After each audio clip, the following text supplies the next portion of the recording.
Hey everyone, I'm Brandon, and welcome to a new episode of Anti-Matters. So, something has come to my attention lately, and I want to discuss it in detail with you. You see, in the political arena, we find our groups that we support and stick with them. Same with our news organizations, websites, social media, and even on YouTube. And we find these things that match up with our views and utilize that media to kind of stay in the know, really. Well, it seems we have the need for this little edge of confirmation bias to seep into our daily lives, and so we know for sure we are right in our choices that we make on political issues, and that's just fine every once in a while. But this can lead to a pretty big issue if left unchecked. So the media, our candidates, our friends, and our networks all send out signals that we're eager to hear and gain their knowledge. And as good little navigators of politics, we send them right back, reinforcing our views as well as those that we consume the information from. This creates this echo chamber in our lives, a bunch of people around us screeching all the same rhetoric and improving our ideals based on the information we received from breaking events and newly discovered topics of controversy.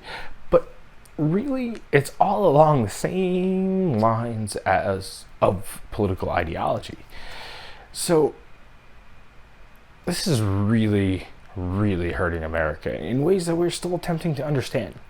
You see, when a group of people play the game telephone, the game where, you tell somebody something and then, eventually after it goes through like 30 people, they, the message is not the same in the end. Well, that's kind of what's happening in our political arena, but it's on a nationwide scale, which is really scary. I mean, just think about it. Remember that executive order that recently came out? I bet you read it, right? Like word for word, you know it exactly what it says. So you didn't play telephone with all your friends at Starbucks or with your favorite news channel or media outlet, right? You actually went in and read it? Because if not, you probably shouldn't be too vocal on it, especially if you're not in the know about it in the sense of the source, where it came from. In the end, we saw what happened with the Ninth Circuit echo chamber, the special interest echo chamber, and the conservative echo chambers. But have you done your homework on it? You know why the order was written, where the information came from, and how it was determined to be a requirement. Or did you just get a bunch of screeches and start screeching back on some sort of media outlet? And this is the problem. You see, people aren't in the know. They're not aware of the entirety and the context behind it. So that's what I'm here to talk about today. We see that a whole lot lately, especially in protests around the world. I mean, look at this picture, for instance, behind me. Okay, the executive order didn't have a single word in it about religion. How is this ban on a specific group of people because of their religion? I mean, think about it for a second. Let me guess, you heard it in an echo chamber, didn't you? I know you did. But we as Americans should be well informed.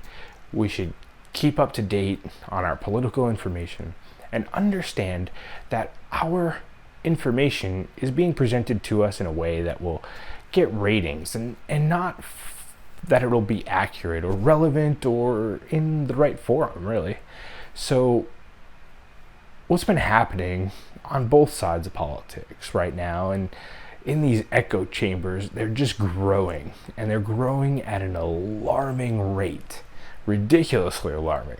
I mean, think about all the protests in America lately. The coverage has been incredible. They send signals to massive amounts of people and are consumed and returned and consumed and returned and consumed and returned and so on and so on and so forth. And it's just an echo back and forth of the same ideology, the same political feel, and eventually that message gets so distorted that it has little or nothing relevant to the actual intellectual argument that's being presented, which can be really, really important, especially if you look at the details. These echo chambers create a vacuum in politics that divide the country, even on issues that should be bipartisan. I mean, think about the Ninth Circuit Court ruling. Should the judiciary in Seattle be able to decide what's in the best interest of national security for all 340 million Americans? Have they been briefed on the classified findings of 7 intelligence agencies over 2 presidential administrations that came to this conclusion that these 7 countries were a problem? The answer is quite simply no.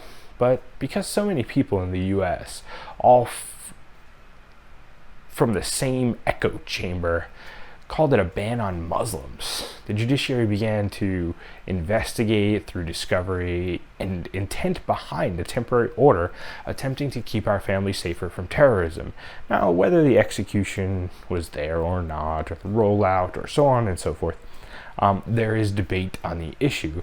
But the actual issue is, should a judiciary of a circuit court for a specific region be able to jump in and weigh on matters of national security?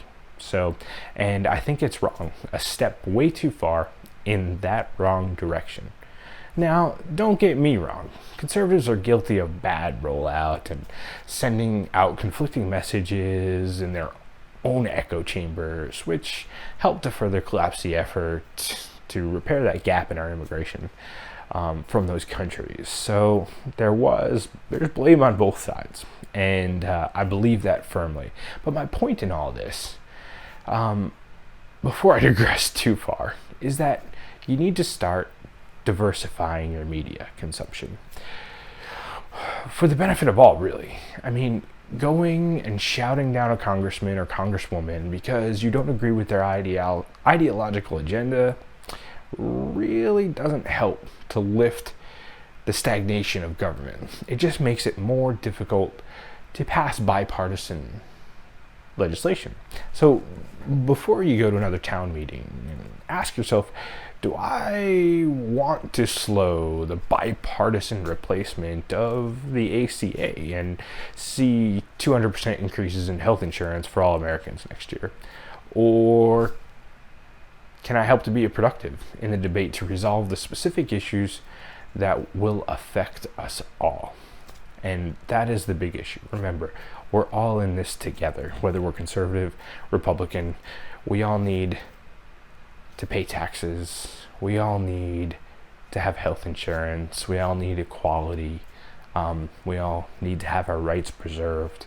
And that's what we're all here for. So that's about it for my episode today. But just remember, watch your media consumption. Try to get some dual source verification. If you know a conservative outlet of some sort and you know a liberal outlet of some sort, go check them out, and go check them out side by side. Don't get stuck within that echo chamber and just echo the things back that people want to hear. Confirmation bias doesn't help anybody. Okay? We don't need to think that we're right. We need to make the right decisions for all Americans. So that's my episode on echo chambers, and I hope you enjoyed it. If you did, hit the like button or subscribe. If not, well, I hope you'll watch another one and maybe find something interesting there, or just leave a comment and let me know how to improve these episodes and what you think. I'm open to all ideas. So thank you, and I hope to see you back on this channel.